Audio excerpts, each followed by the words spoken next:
Semangat pagi, Assalamualaikum warahmatullahi wabarakatuh. Salam sejahtera buat kita semua. Teman-teman, hari ini kita lanjut kuliah analisis ancaman siber perusahaan ya. Kita hari ini membahas mengenai insiden respon.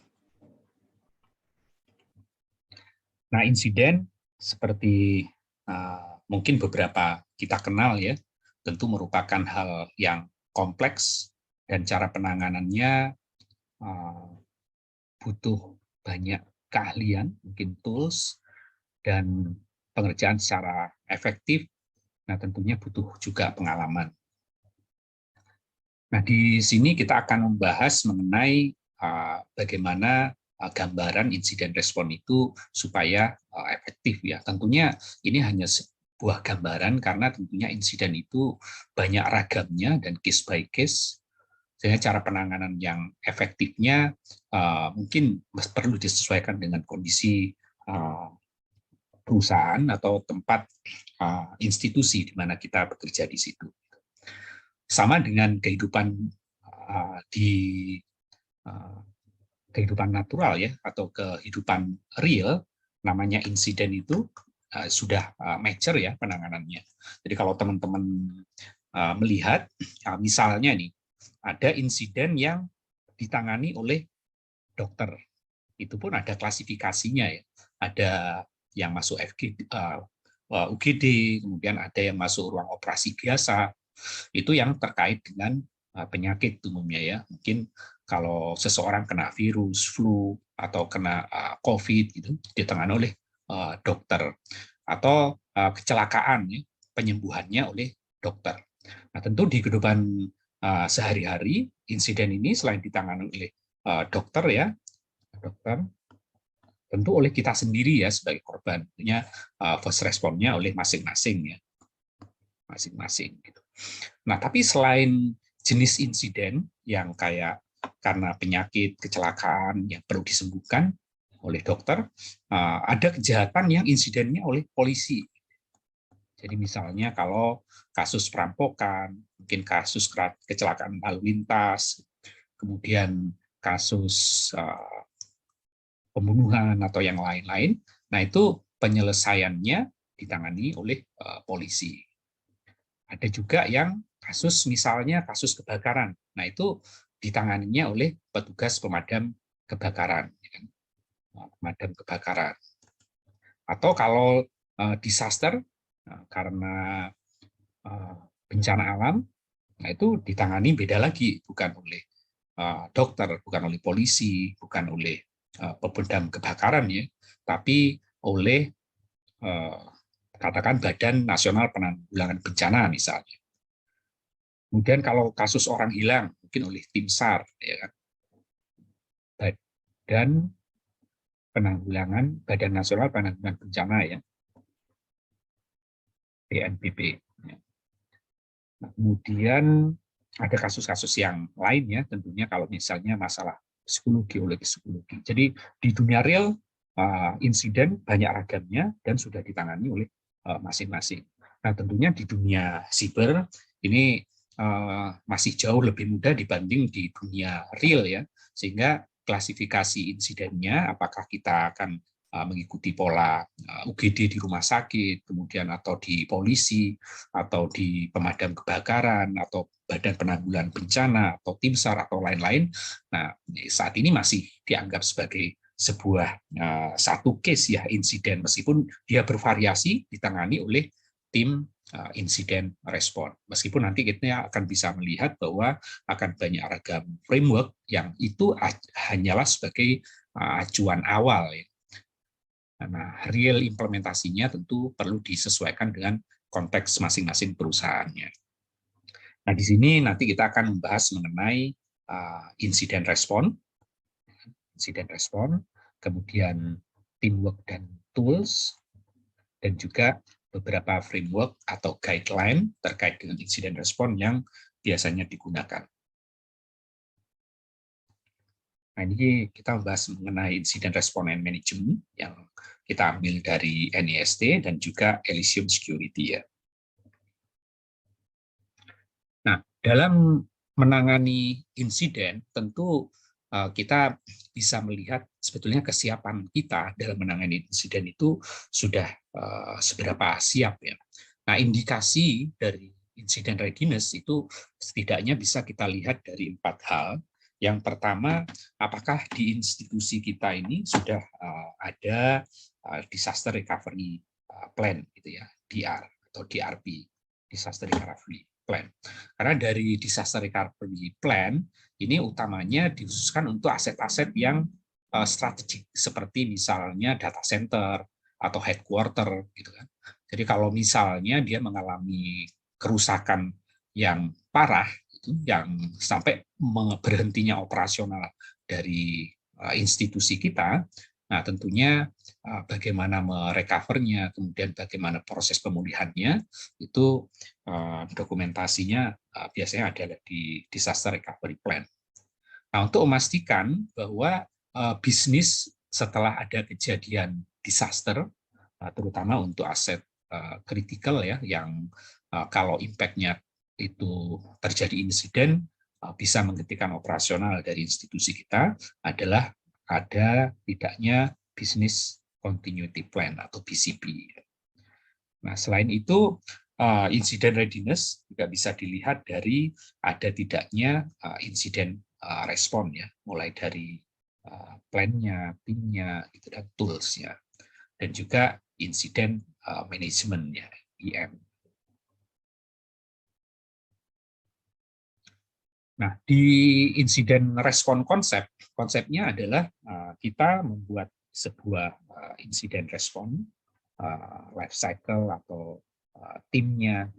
Nah, tentunya utamanya bisa berkaitan dengan security risk management ya. Ada memprioritaskan penanganan insiden karena kita tahu bahwa sumber daya kita pasti terbatas ya.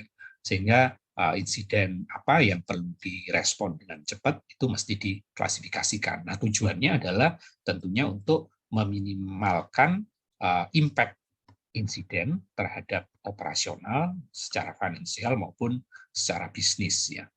Nah, ini kita biasanya framework yang digunakan salah satunya adalah NIST SP861, saat ini versi 2 ya.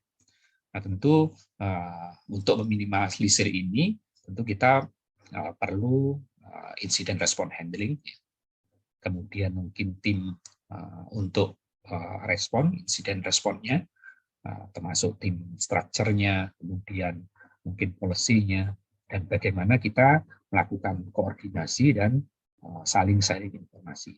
Karena prinsipnya ketika kita ingin meminimalisir impact dari insiden, nah kesiapan kita tentu sangat menentukan. Nah, salah satu kesiapan itu namanya insiden, seperti di dunia real ya, bahwa kejahatan itu tidak bisa kita handle sendiri atau penyakit tidak bisa kita handle sendiri. Tentu butuh koordinasi dari banyak pihak. Dokter mulai dari keahliannya, tools-nya, bagaimana mereka menanganinya, itu sudah terkoordinasi, terstruktur. Tentunya di dunia cyber juga demikian. Begitu juga dengan kejahatan yang lain, misalnya kejahatan yang melibatkan mungkin kasus pembunuhan atau kasus kejahatan yang lain ditangani oleh kepolisian, nah tentu butuh koordinasi. Tentu koordinasi di dunia cyber yang jenis insidennya juga banyak bermacam-macam ya. Tentunya kalau hanya di handle oleh sendiri tidak akan efektif. Key point ada koordinasi ya, dan tentunya ada sharing informasi. Nah, dengan adanya insiden respon yang efisien, program insiden respon yang efisien, tentunya ini memungkinkan institusi kita akan mendapatkan beberapa benefit ya tentunya dari efisien insiden respon program. Yang pertama adalah lebih bisa memastikan bahwa secara operasional itu bisa terus continue, kemudian kita bisa merespon insiden dengan cepat dan lincah ya. Sama kalau kayak di dunia nyata, kalau kita punya struktur rumah sakit yang komplit ya, tentu ada dari kelas A, B, C gitu. Nah, kemudian kalau misalnya ada yang sakit parah masuk UGD dan lain-lain, tentu kalau kita punya program insiden respon yang efisien. Nah, tentunya bisa mempercepat penanganan kalau terjadi insiden. Kemudian mitigate revenue loss. Jadi kalaupun terjadi losses, tentunya kita bisa minimalisir ya. Kemudian mungkin kita mitigate kalau terjadi kasus hukum maupun kalau ada denda ya. Nah, di framework NIST SP 861 kita juga bisa melihat ya bahwa ketika kita berhubungan dengan insiden, cara merespon insiden, tentu contohnya gini, kalau misalnya dalam kehidupan sehari-hari, nah kita kan selalu berinteraksi dengan namanya virus ya, mulai dari virus flu, mungkin dan virus COVID gitu kan. Nah, virus yang dihadapi sama, tapi impact kepada seseorang mungkin berbeda. Ada yang sakit, gitu ya, sakitnya bisa seminggu, ada yang sakitnya 3 hari, kalau flu misalnya. Ada yang kena pun nggak apa-apa. Ya tentunya karena itu berkaitan dengan capability dari masing-masing orang. Jadi ketahanan terhadap insiden ya, ketahanan terhadap insiden atau apa namanya ya jenis kalau di dunia cyber tentunya terhadap beberapa serangan yang masuk gitu ya. Nah, di sini dalam membangun capability atau mungkin ketahanan ya, ketahanan di institusi, nah itu kira-kira yang akan banyak membantu itu pertama adalah misalnya membuat insiden respon policy dan perencanaannya. Nah, tentu perencanaan ini termasuk penyediaan tools-nya, kemudian mentraining tim insiden, kemudian policy. Ya, policy itu termasuk kalau ada insiden ini itu harus seperti apa penanganannya, dilaporkan kemana dan lain-lain.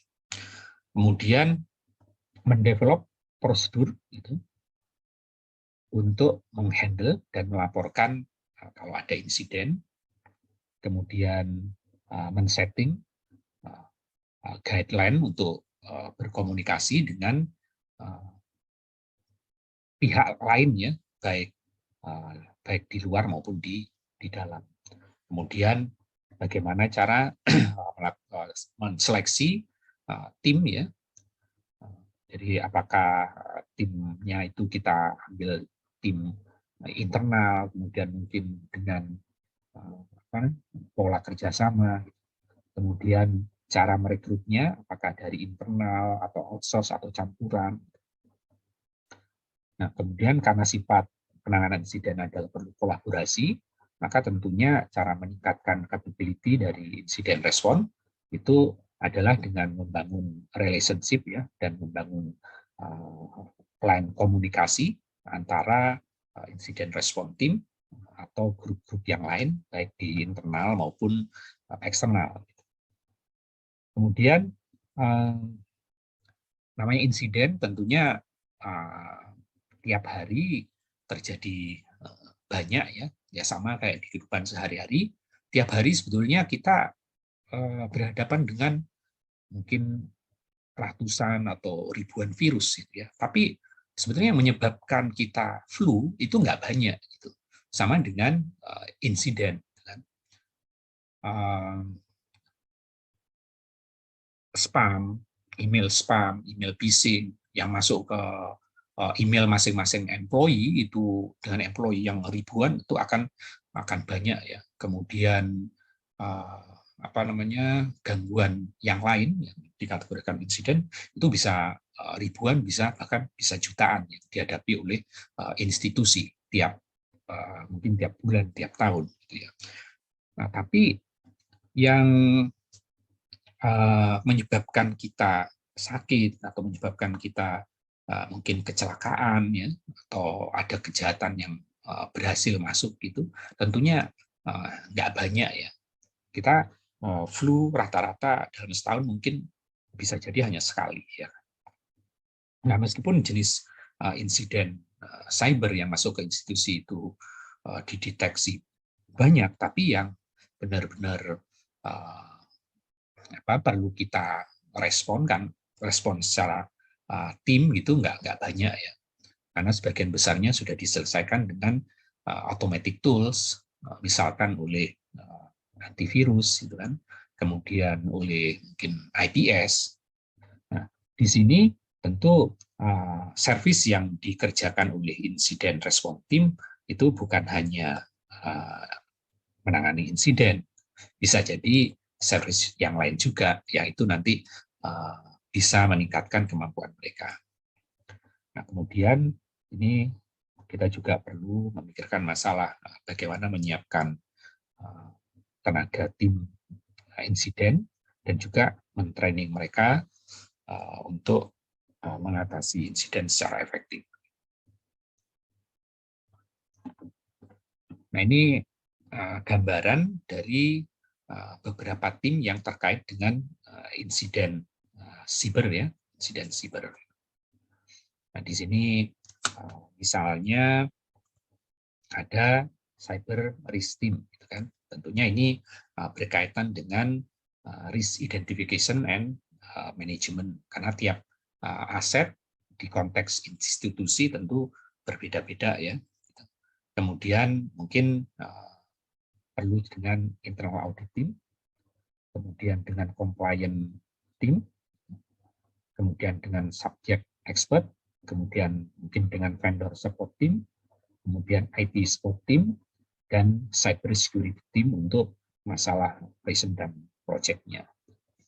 Jadi tidak harus ditangani sendiri ya, tentu mereka harus berkolaborasi dengan tim-tim yang lain. Nah, kemudian tentu kita juga mungkin perlu menyiapkan semacam list ya atau daftar gitu yang berkaitan dengan insiden respon. Yang pertama ya kita punya register cyber risk. Jadi masing-masing aset informasi di konteks tiap institusi mungkin berbeda-beda ya, sehingga kita punya klasifikasi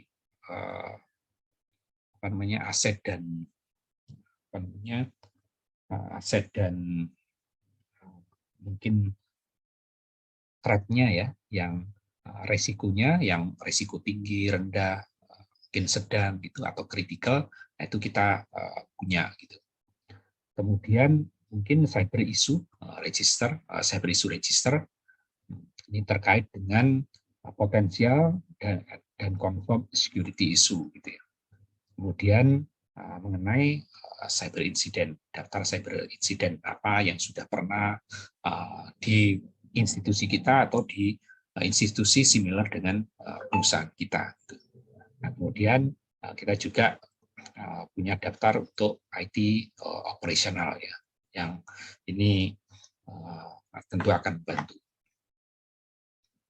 Nah, ini secara kira-kira strateginya, jadi ada daftar isu yang secara global, kemudian terkait IT operation, dan juga cyber security. Gitu ya. Nah, di sini ada IT isu, kemudian ada network isu, mungkin ada project isu, kemudian di cyber security ada cyber isu, cyber risk, kemudian cyber incident. Nah, ini tentunya timnya di masing-masing IT operation maupun cyber security ini ada banyak tim ya, kemudian view-nya macam-macam, kemudian aksesnya mungkin bisa beda-beda ya. Begitu juga dengan di cyber security register, tapi secara perusahaan, institusi yang dilihat biasanya adalah impact-nya terhadap bisnis maupun aspek hukum ya, sehingga view-nya adalah view mungkin di-drive oleh bisnis institusi kita. Nah, prosesnya ya tentunya harus mengikuti proses yang memastikan continuity dari bisnis institusi kita ya. Aksesnya bisa macam-macam. Nah, secara umum insiden respon life cycle, nah tentu mungkin tergantung dari framework yang diambil ya. Tapi secara umum seperti yang ditunjukkan di life cycle di NST SP 861-2 itu terdiri dari persiapan ya, preparation, kemudian ada detection and analysis, kemudian ada containment, eradication and recovery, dan juga ada post incident activity yang tentunya ini terus berulang ya, terus berulang. Kemudian di detection containment ini biasanya saling ini ya, proses yang siklus ya. Nah, di preparation sendiri tentunya ini untuk memastikan bahwa timnya ready, jadi prepare to handle incident. Tapi yang mungkin tidak kalah pentingnya adalah justru mencegah adanya insiden yang punya dampak gangguan terhadap operasional maupun kelangsungan bisnis kita. Nah, ini insiden response step ya, yang lebih detail kegiatan di insiden response life cycle, yang mulai dari preparation, detection and analysis, kemudian containment, eradication and recovery, serta post incident. Ini yang di preparation. Nah, termasuk diantaranya adalah penyiapan tool ya dalam menangani insiden, peningkatan capability-nya, dan juga yang kedua agar jumlah insiden tidak banyak ya, karena bisa overwhelming. Nah, untuk melakukan ini 1 dan 2, ini beberapa hal yang perlu disiapkan, yaitu cara komunikasinya dan fasilitasnya. Nah, kemudian tools-nya, baik dari sisi hardware maupun software, dan juga resource-nya. Nah, kemudian di detection and analysis, ini ada beberapa kegiatan utama ya, yaitu mengidentifikasi attack vektor ya, attack vektornya. Nah, kemudian sign of incident-nya,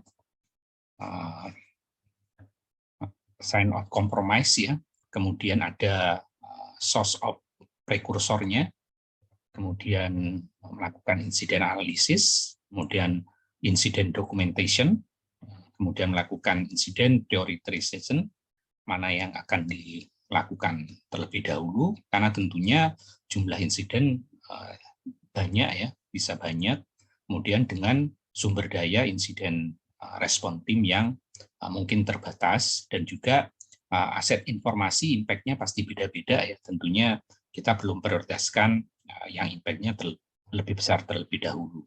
Kemudian ada insiden notification.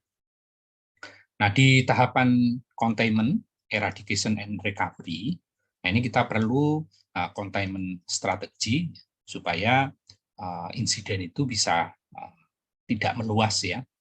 Nah, kemudian perlu evidence gathering and handling, dan juga mengidentifikasi aset apa atau host yang kena attack ya. Nah, baru kita melakukan penyelesaian insiden, kita eradicate gitu, dan juga kita recovery ke kondisi semula. Di post insiden ini, nah kegiatannya adalah listen learn ya, tentunya, dan juga menggunakan data insiden yang sudah terkumpul untuk diintegrasikan ke listen learn kita, dan juga mungkin karena kalau terkait dengan pengumpulan bukti ya, pengumpulan bukti digital, kalau ada kasusnya sampai ke penuntutan ya, atau perlu secara regulasi bahwa evidence itu perlu di-maintain ya, maka kaitannya ada evidence retention. Ini insiden rule of engagement yang secara umum dilakukan terkait dengan insiden respon, ya adalah jangan membuat sesuatunya lebih buruk ya. Nah, ini ada 5 hal yang biasanya diperhatikan. Yang pertama adalah don't engage or interact with the hacker atau threat group. Jadi meskipun kadang-kadang ada beberapa referensi yang bilang bahwa perlu juga join dengan grup apa namanya grup bawah tanah gitu ya untuk mendapatkan informasi terkait dengan kegiatan hacking. Namun tentunya bergabung dengan hacker atau threat group ini tidak direkomendasikan karena kita khawatir bahwa ketika kita akses menggunakan jaringan institusi kita atau email institusi kita, nah ada kita download aplikasi atau tools dari grup hacker ini justru merupakan backdoor pada institusi kita ya. Kemudian yang kedua terkait dengan nomor 1 ini adalah don't connect to the threats related network from your organization ya. Jadi yaitu tadi dengan join group atau connect network organisasi kita, khawatir itu merupakan pintu masuk dari hacker masuk ke institusi kita lewat aplikasi atau tools yang ditawarkan oleh mereka. Nah, kemudian perlu preserve evidence ya, karena evidence ini mungkin bisa jadi follow up bukti untuk kepenuntutan. Kemudian perlu melakukan koordinasi baik internal eksternal dengan manajemen ya. Kemudian insiden detailnya misalnya terkait dengan IP address perusahaan kita, kemudian aset apa saja yang terkompromis, gitu ya. Tentunya ini diperlukan sebagai sesuatu yang konfidensial yang hanya boleh di-share dengan pihak tertentu secara terbatas. Nah, di kegiatan-kegiatan dan contoh dari kegiatan terkait dengan cyber incident response life cycle di tahap preparation itu ada aktivitas incident response plan ya, karena kita perlu merencanakan incident response-nya, termasuk kegiatan plan ini adalah pembentukan tim, training. Ini contoh-contoh kegiatannya ya, adalah membentuk tim, training tim, kemudian membuat prosedur, menyiapkan dokumentasi. Dokumentasi ini setidaknya tentang network topologi baik secara physical maupun logical, kemudian dokumentasi tentang device network, server maupun aplikasi, dan juga tentang baseline-nya, kondisi normal dari aset informasi kita. Kemudian tentang approval, kemudian komitmen dari manajemen. Kemudian di preparation kita juga perlu menyiapkan ini incident response playbook. Jadi kalau misalnya phishing, responnya seperti apa, ransomware secara umum seperti apa, keylogger seperti apa, DDoS seperti apa. Meskipun sebetulnya jenis-jenis insiden itu kan macam-macam ya, tergantung dari institusi, tapi tentunya kita bisa bikin playbook yang sesuai dengan organisasi kita untuk beberapa jenis insiden yang disebabkan oleh ini aktivitas phishing, ransomware, keyloggers, dan DDoS secara umum. Kita juga perlu menyiapkan logistik ya, karena untuk melakukan penanganan insiden atau insiden respon ini, ya kita mungkin perlu meeting room, kemudian tools termasuk laptop, mungkin removable storage untuk menyimpan bukti atau data-data, kemudian menyiapkan telepon, kemudian stationery, mungkin menyiapkan printer, kemudian mungkin karena kita 24 jam 7 hari, mungkin timnya ada yang tidur di situ, sehingga perlu disiapkan tempat tidur dan makanan juga. Kemudian kontak insiden respon, terkait dengan insiden respon, termasuk tim membernya, kemudian kalau kontak utamanya misalnya telepon atau email ada gangguan, kita menyiapkan alternate kontak metodenya, kemudian eskalasinya, kemudian on call, spot maupun list vendor. Dan juga spot ya, spot ini misalnya daftar insiden, kemudian arsitektur diagram, network diagram, data flow, mungkin aplikasi dan sistem dokumentasi dari aplikasi dan sistem. Nah, di tahap detection, ini ada beberapa aktivitas ya yang umum, yaitu tentang mendeteksi ini ya, who, what, detected, reported threat ya. Jadi siapa dan apa threat yang dideteksi ya, bisa oleh IT staff maupun menggunakan security tools apa. Kemudian terkait dengan waktunya ya, tanggal dan waktunya untuk proses pelaporan. Nah, ini kita perlu menormalize waktu dari semua device yang mendeteksi, karena ini akan digunakan untuk mempermudah mencari root cause-nya ya. Kemudian ini how was the threat detected dan reported. Jadi bagaimana si threat ini dideteksi dan dilaporkan, apakah lewat email, lewat teks, atau warning pop-up maupun lewat telepon ya. Kemudian apakah ada threat yang mirip yang sudah dilaporkan?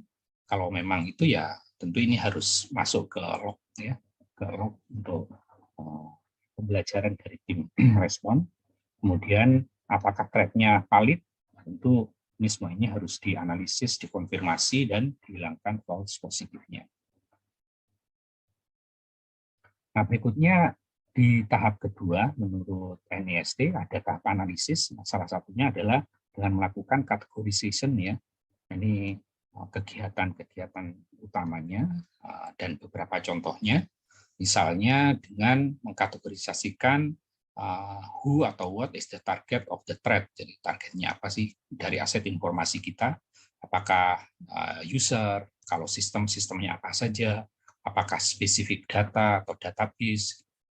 Kemudian is this an ongoing atau live threat, ataukah sedang berlangsung itu, apakah sudah berhenti atau unknown. Kemudian apa impact-nya? Apakah secara finansial seperti apa, terhadap operasional seperti apa, terhadap reputasi perusahaan seperti apa, maupun apakah ada aspek secara hukum. Nah, kemudian categorize the priority of incident, karena kita perlu penanganan insiden apa yang akan diprioritaskan, karena mungkin tim insiden respon mungkin terbatas ya, tentu kita akan prioritaskan menangani insiden yang lebih penting. Penting dalam hal ini mungkin impact-nya ya terhadap perusahaan atau mengenai aset yang lebih penting. Kemudian classify the incident communication, apakah untuk insiden tertentu kita perlu restricted atau unrestricted. Kemudian di tahap ketiga, containment, eradication, and recovery. Untuk tahap containment, ini ada beberapa aktivitas yang biasa dilakukan, termasuk contohnya, yaitu kita melakukan koordinasi insiden, baik dengan tim, secara komunikasinya seperti apa, aktivitasnya apa, termasuk dokumentasinya apa. Kemudian mungkin melakukan light and quick threat analysis, baik kalau impact-nya terhadap network, sistem maupun user. Kemudian mengidentifikasi attack utama dan juga compromise vektornya ya, apakah lewat IP atau port atau signature atau email. Kemudian melakukan isolate dari target aset yang jadi target insidennya ya.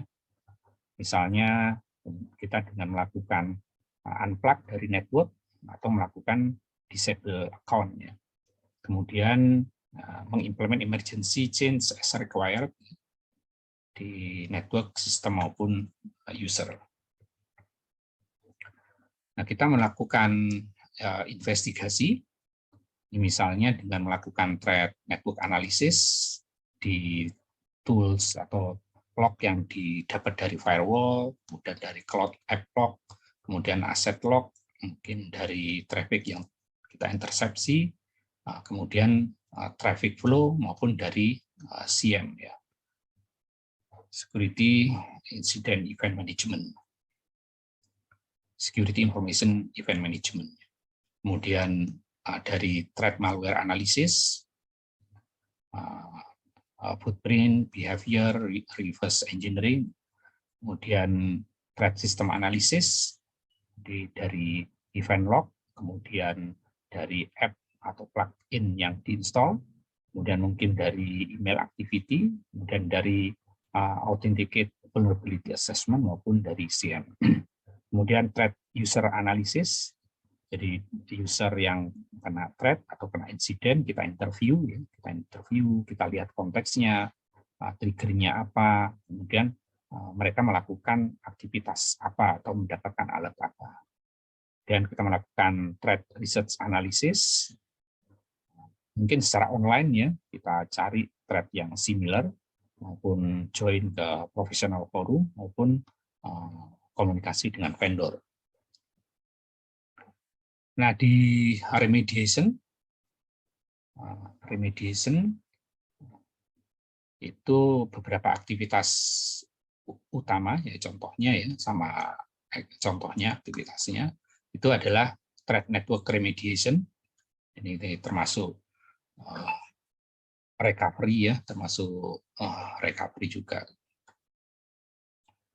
eradication dan recovery ya. Nah, ini mungkin IP-nya kita blok, kemudian port-nya kita blok, atau domainnya kita blok, ya. Kemudian atau memblok email ya. Kemudian mungkin update hardware software-nya, kemudian menerapkan IDS kita cek, mungkin aplikasi dan SIEM rule-nya, APT dan SIEM rule-nya perlu dicek. Kemudian terkait dengan threat malware remediation, mungkin kita perlu update sistem dan network signature-nya atau engage dengan vendor. Kemudian threat system remediation, kita meremove atau nge-ban app atau aplikasi yang kena infeksi, kemudian melakukan clear inbox hole, kemudian remediate isu yang ditemukan di vulnerability assessment. Kemudian threat user remediation, baik secara di individu maupun grup user ya, ada pelatihan awareness. Kemudian mendeklar insiden yang sudah kita remediate, baik secara parsial maupun full, maupun ya masih ada tapi sudah accepted. Nah, terkait dengan reporting, ini beberapa aktivitas utama dan contohnya, ya ongoing reporting tetap harus dilaksanakan, jangan menunggu case-nya selesai ya, karena di tiap tahapan ini perlu report ke grup atau ke manajemen ya, kalau memang itu krusial ya. Nah, ini di ongoing reporting terkait dengan documentation dan evidence-nya, ini harus di-generate sebanyak mungkin ya, di fase sebelumnya maupun di fase saat ini.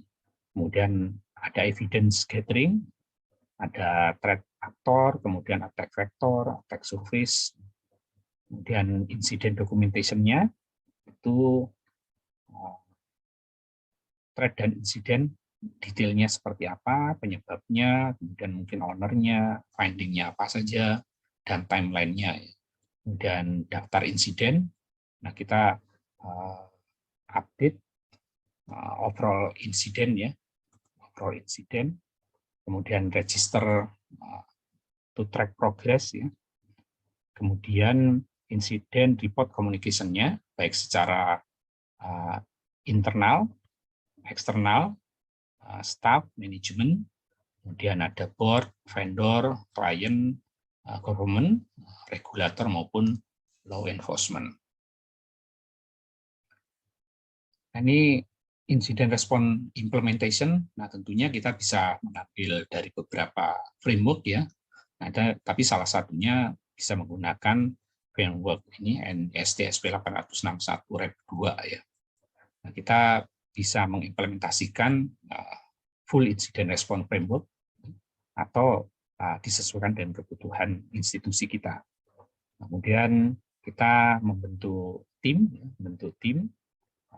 dan training yang diperlukan, dan mungkin menyiapkan tools ya, kemudian planning policy dan lain-lain. Setelah itu baru melakukan simulasi untuk memastikan bahwa plan yang kita laksanakan ini efisien, ya, efektif. Ya.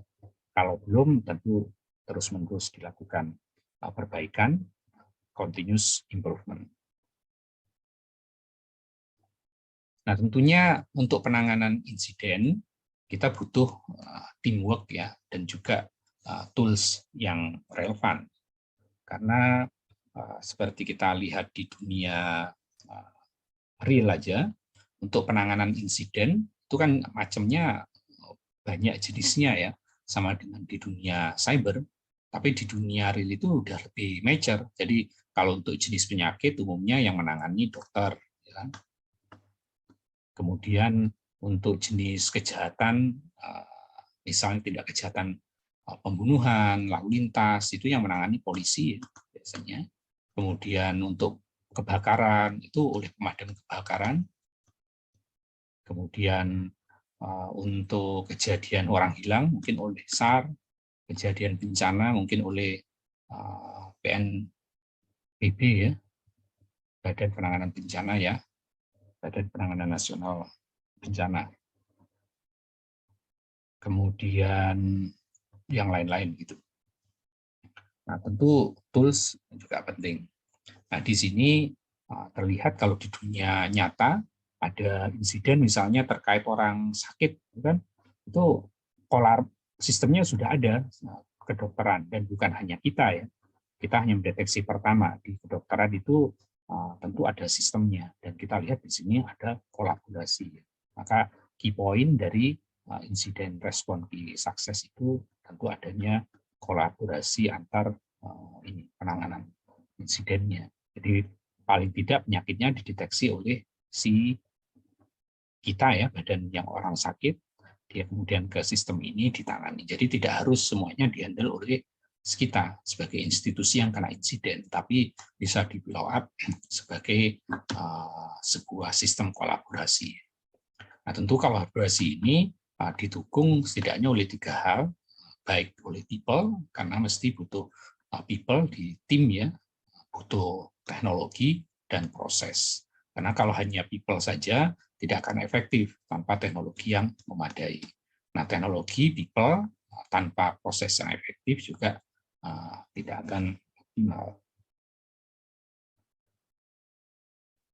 Nah, documentation dan tools ini juga memegang peranan penting dalam suksesnya insiden respon, ya. Nah, dokumentasi ini yang akurat dan komplit tentang network, tentang server atau aplikasi, ini yang dibutuhkan, ya, untuk menangani insiden secara efektif. Ini beberapa dokumentasi yang umum, itu setidaknya ada 3, ya. Jadi dokumentasi mengenai topologi jaringan baik secara fisik maupun logical, karena biasanya namanya aset informasi itu kan dipertukarkan lewat jaringan. Nah, jaringan ini kan bisa jadi salah satu aset informasi yang kena attack, ya. Maka dokumentasi ini perlu. Kemudian mungkin device-nya sendiri, baik di device jaringan maupun server, gitu kan, device maupun server, atau aplikasi OS yang dipasang di sini, itu tentu mesti didokumentasikan, ya. Tentunya informasi yang relevan saja. Kemudian baseline documentation, dari performance untuk di jaringan maupun di server maupun di device ini, kita harus tahu normalnya berapa, supaya ketika ada attack,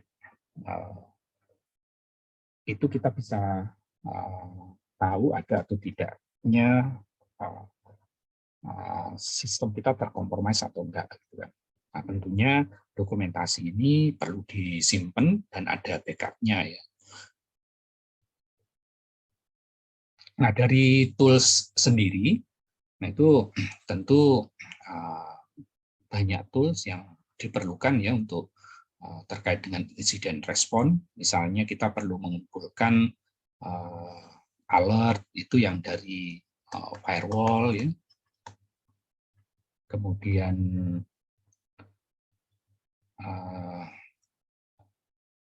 kita perlu mengumpulkan alert dari IDS, atau IPS. kemudian dari Logsys ya, kemudian dari NMS, supaya kita tahu ini indikator of compromise-nya sistem aset kita udah kena compromise atau enggak gitu. Nah, tentu selain ini ada namanya NOC ya, Network Operation Center. Ini lebih untuk memastikan bahwa jaringan di mana aset informasi data ini dipertukarkan itu bisa kita monitor. Kalau ada DDoS misalnya, kita bisa lihat utilisasinya ya, mungkin CPU-nya, down-nya di mana. Tentu untuk memastikan si perangkat komunikasi ini berfungsi dengan benar dan baik, kita perlu NOC. Nah, komponen NOC salah satunya adalah Network Management System atau elemen Management System. Nah, di NOC services ini mungkin ada untuk patch management, kemudian backup and storage management, mungkin network discovery dan mapping network gitu kan. Itu bisa diketahui dari NOC. Nah, selain NOC khusus untuk security ada SOC, Security Operation Center. Ini merupakan fasilitas yang komprehensif ya terkait dengan operation dari aspek security yang ada di aset informasi yang kita miliki atau yang dimiliki oleh sebuah institusi. Nah, tentunya SOC ini penting untuk membantu penanganan insiden respon dari tim. Nah, fit dari SOC sendiri ini bisa dari Security Information Event Management atau SIEM, kemudian mungkin dari Threat Intelligence, kemudian dari Knowledge Base, dari ticketing, kemudian mungkin dari Research and Development, mungkin dari reporting yang lain, kemudian dari Aggregation Correlation, maupun dari log collection yang lain. Nah, berikutnya tools yang mungkin penting dan relevan untuk melakukan penanganan insiden secara efektif adalah SIEM, Security Information Management SIM, dan Security Incident Event Management, jadi SIEM.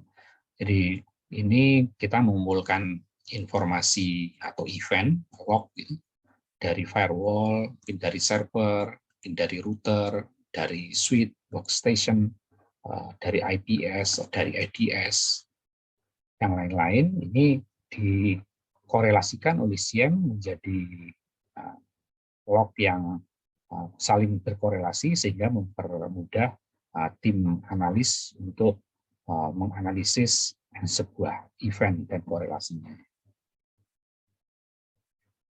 Nah, tentunya agar penanganan insiden ini efektif, kita perlu tim yang solid ya. Nah, kira-kira tim modelnya apakah Central Incident Response Team maupun modelnya terdistribusi maupun coordinating team, tentu disesuaikan dengan kebutuhan institusi ya. Nah, kalau institusinya kecil mungkin satu insiden response team yang terintegrasi, centralized mencukupi. Tapi kalau perusahaan banyak cabang, kemudian banyak cabang usaha, mungkin perlu model yang terdistribusi ya. Atau kalau sama-sama setara, kementerian misalnya perlu coordinating team. Kemudian timnya juga bisa diseleksi dengan macam-macam, disesuaikan dengan kebutuhan konsiderasinya. Mungkin ada yang perlu 24x7 jam, gitu kan?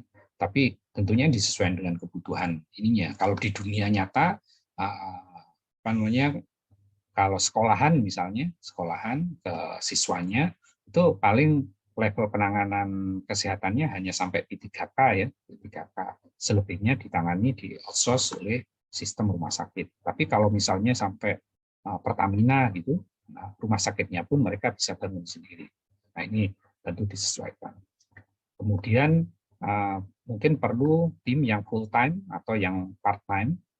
Kemudian employee moralnya juga perlu diperhatikan, dan juga cost ya, untuk mewujudkan tim ini butuh cost berapa sih, dan juga staff expertise-nya butuh seperti apa. Nah, insiden respon personelnya juga perlu disesuaikan, apakah mau outsource atau in-house, dan tentunya ketergantungan dengan organisasi yang lain juga perlu diperhatikan, baik dengan manajemen, kemudian dengan information assurance, dengan IT support, dengan legal department, dan dengan public affairs and media relation, kemudian dengan human resource, kemudian dengan business continuity planning, maupun dengan physical security and facility management. Nah, si incident response team tentu dia perlu mengkomunikasikan state dari penanganan insidennya, bukan hanya di akhir ya, tapi di proses mulai dari detection-nya, kemudian proses containment, eradication, and recovery, sampai proses post incident ya. Karena ini penting untuk penanganan insiden yang efektif, karena kita tidak tahu dia akan selesai berapa lama gitu kan. Nah, dia perlu mengkomunikasikan ini dengan mungkin law enforcement agency, kemudian dengan incident reporters, kemudian dengan ISP yang tempat network kita, mungkin perlu blok IP tertentu, perlu blok domain tertentu, gitu. Dan juga dengan incident response team yang lain, supaya mereka bisa prepare ya, atau dengan customer constituent dan media, maupun dengan vendor ya, baik software maupun hardware. Insiden respon koordinasi juga perlu dilakukan di tiap level cycle ya, mulai dari preparation, kemudian detection and analysis, kemudian di tahap containment, eradication and recovery, maupun di post activity ya, baik dengan tim incident response yang lain maupun dengan coordinating team. Nah, tentunya karena insiden yang punya dampak terhadap aset informasi ini mungkin tidak banyak ya. Jadi insidennya mungkin banyak, seperti badan kita di dunia real. Nah, ini kan bisa banyak virus ya. Kita tiap hari terpapar ratusan, mungkin ribuan virus per tahun, mungkin bisa jutaan kali kita terpapar virus. Tapi di badan kita ada sistem imunitas ya, yang memblok si virus ini tidak punya dampak, meskipun ada event insiden.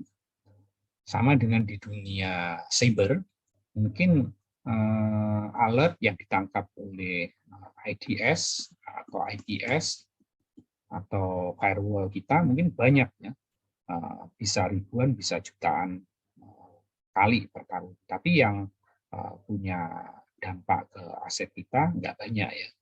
Mungkin karena sebagian besar sudah ditangani oleh tools ya, mungkin antivirus, IPS, atau diblok oleh firewall gitu.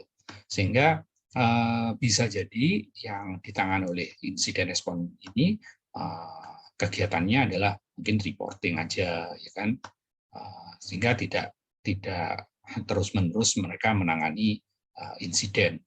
Sehingga kegiatan-kegiatan atau service lain yang mungkin bisa diberikan oleh insiden respon team selain insiden respon itu sendiri adalah mendeteksi adanya intrusi, bikin laporan, bikin summary, bikin sebagai advisory distribution ya, sebagai penasihat, menasihati untuk berkaitan dengan cyber security, kemudian mungkin terlibat di masalah education dan awareness program cyber security, maupun information sharing baik dengan internal maupun eksternal.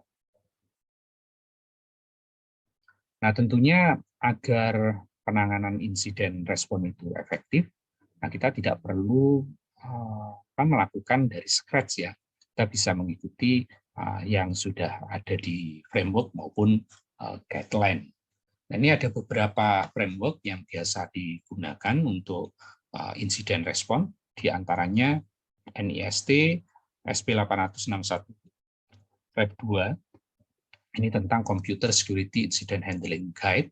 Kemudian dari SANS, ini tentang Creating and Managing Incident Response Team, kemudian dari ISO IEC 27035 bagian 1 2016 tentang Principle of Incident Management, dan juga ada dari ISO IEC 27035 bagian 2 2016 tentang Guideline to Plan and Prepare for Incident Response, dan juga dari RFC 2350 ya tentang Expectation for Computer Security Incident Response, dan CERT ini tentang Handbook for Computer Security Incident Response Team.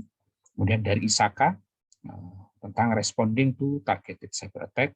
Kemudian dari FIRST ini tentang Computer Security Incident Response Team Services Framework ya, dan juga dari CRASH Cyber Security Incident Response Guide.